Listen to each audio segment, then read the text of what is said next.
A husband and wife are separated. Then the man ends up dead in his wife's bedroom. She's convicted of murder, but says it was self-defense. Did the jury get it right? Here's 48 Hours Peter VanSant with the verdict. Members of the jury, in the case of State of Florida versus Anita Jane Smithy, have you reached a verdict? We have, Your Honor. If you please, what were her last words to you? I love you.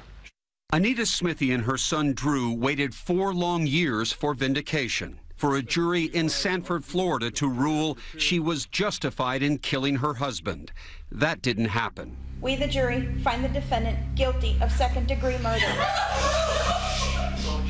It was the most painful experience of my entire life to have to witness such injustice. It all began in the dead of night, May 2010.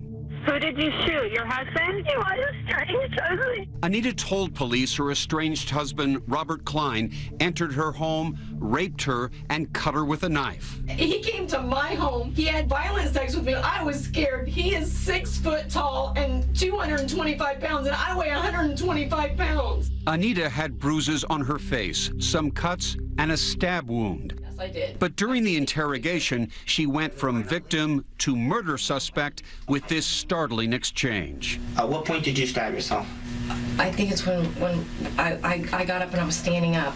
Did Anita admit to staging her own injuries to justify killing her husband? Her lawyer, Whitney Bones, says no. She says Anita had no idea what she was saying. She had been raped, hadn't slept, and hadn't eaten. It's more probable that somebody's going to say something in compliance with the police to get out of that room. Did you murder your husband? No, I did not. I did not murder him. Peter, Anita told the police she stabbed herself. Why would anyone admit to something they did not do? It's a strange part of this case, and it's something that haunted her. She'd been up 36 hours. A rookie homicide investigator was grilling her. You'll see some of this interrogation. He's shouting at her. 11 times he's demanding that she must have stabbed herself. And after all of that, she does in a low voice, "Yeah, I must have done it." Well, she later recanted that, but we know from past experiences, under great stress, people will give false confessions, and it looks like that's what happened here. And Peter, Anita maintains that she shot her estranged husband in self-defense. Why wasn't this a stand-your-ground case under Florida law?